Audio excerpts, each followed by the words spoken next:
ओम गंग गणपतये नमः।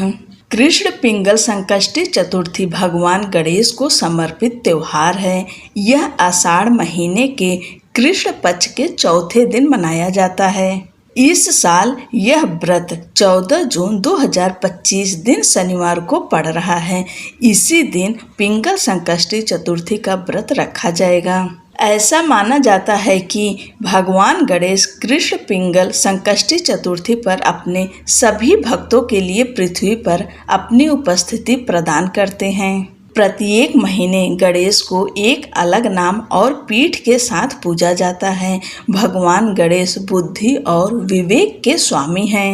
वे अपने भक्तों को स्वस्थ कर उन्हें विवेक पूर्ण बनाते हैं ताकि वे जीवन में कोई गलत निर्णय न लें, उन पर सकारात्मक प्रभाव पड़े। इसलिए भगवान गणेश की इस दिन विशिष्ट पूजा होती है। आप सभी को कृष्ण पिंगल संकष्टी चतुर्थी की ढेर सारी शुभकामनाएं। चलिए कथा का श्रवण करते हैं। संकष्टी चतुर्थी पर सुनी जाने वाली कथा के अनुसार यह भगवान गणेश को समर्पित त्योहार है।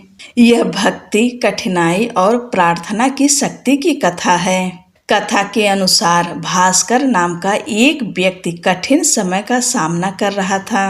वह एक गंभीर बीमारी से जूझ रहा था। उसका परिवार निराशा में था और वह खुद उम्मीद खो चुका था। आषाढ़ माह के कृष्ण पक्ष में जब संकष्टी चतुर्थी पड़ती है, भास्कर की पत्नी ने उन्हें इस दिन उपवास रखने और भगवान गणेश की पूजा करने का सुझाव दिया। यह उपवास फलीभूत हुआ और भास्कर स्वस्थ हो गया। तब से लेकर आज तक यह व्रत और उपवास किया जा रहा है।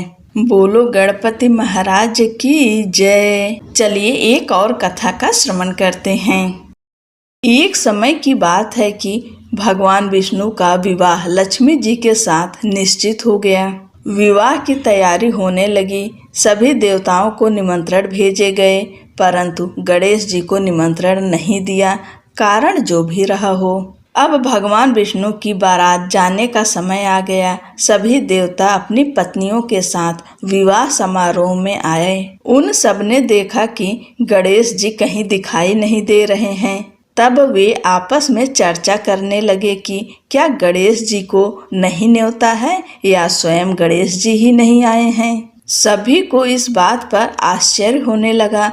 तभी सबने विचार किया कि विष्णु भगवान से ही इसका कारण पूछा जाए। विष्णु भगवान से पूछने पर उन्होंने कहा कि हमने गणेश जी के पिता भोलेनाथ महादेव को न्योता भेजा है। यदि गणेश जी अपने पिता के साथ आना चाहते तो आ जाते। अलग से न्योता देने की कोई आवश्यकता भी नहीं थी। दूसरी बात यह है कि उनको 1.25 मन मूंग, 1.25 मन चावल, 1.25 मन घी और 1.25 मन लड्डू का भोजन दिन भर में चाहिए। यदि गणेश जी नहीं आएंगे तो कोई बात नहीं, दूसरे के घर जाकर इतना सारा खाना पीना अच्छा भी नहीं लगता। इतनी वार्ता कर ही रहे थे कि किसी ने एक सुझाव दिया। यदि गणेश जी आ भी जाएं तो उनको द्वारपाल बनाकर बैठा देंगे कि आप घर की याद रखना। आप तो चूहे पर बैठकर धीरे धीरे चलोगे तो बारात से बहुत पीछे रह जाओगे। यह सुझाव भी सबको पसंद आ गया। भगवान विष्णु ने भी अपनी सहमति दे दी। होना क्या था कि इतने में गणेश जी वहां आ पहुँचे और उन्हें समझा बुझाकर घर की रखवाली करने बैठा दिया। बारात चल दी। तब नारद जी ने देखा कि गणेश जी तो दरवाजे पर ही बैठे हुए हैं। तो वे गणेश जी के पास गए और रुकने का कारण पूछा। गणेश जी कहने लगे कि विष्णु भगवान ने मेरा बहुत अपमान किया है। नारद जी ने कहा कि आप अपनी मूषक सेना को आगे भेज दें तो वह रास्ता खोद देगी, जिससे उनके वाहन धरती में धंस जाएंगे। तब आपको सम्मान पूर्वक बुलाना पड़ेगा। अब तो गणेश जी ने अपनी मूषक सेना जल्दी से आगे भेज दी और सेना ने जमीन पोली कर दी। जब बारात वहां से निकली तो रथों के पहिए धरती में धंस गए। लाख कोशिश करें परंतु पहिए नहीं निकले। सभी ने अपने अपने उपाय किए परंतु पहिए तो नहीं निकले। बल्कि जगह जगह से टूट गए। किसी की समझ में नहीं आ रहा था कि अब क्या किया जाए। तब तो नारद जी ने कहा, आप लोगों ने गणेश जी का अपमान करके अच्छा नहीं किया। यदि उन्हें मना कर लाया जाए तो आपका कार्य सिद्ध हो सकता है और यह संकट टल सकता है। शंकर भगवान ने अपने दूत नंदी को भेजा और वे गणेश जी को लेकर आए। गणेश जी का आदर सम्मान के साथ पूजन किया। तब कहीं रथ के पहिए निकले। अब रथ के पहिए निकल गए, परंतु वे टूट फूट गए तो उन्हें सुधारे कौन। पास के खेत में खाती काम कर रहा था, उसे बुलाया गया। खाती अपना कार्य करने के पहले श्री गणेशाय नमः कहकर गणेश जी की वंदना मन ही मन करने लगा।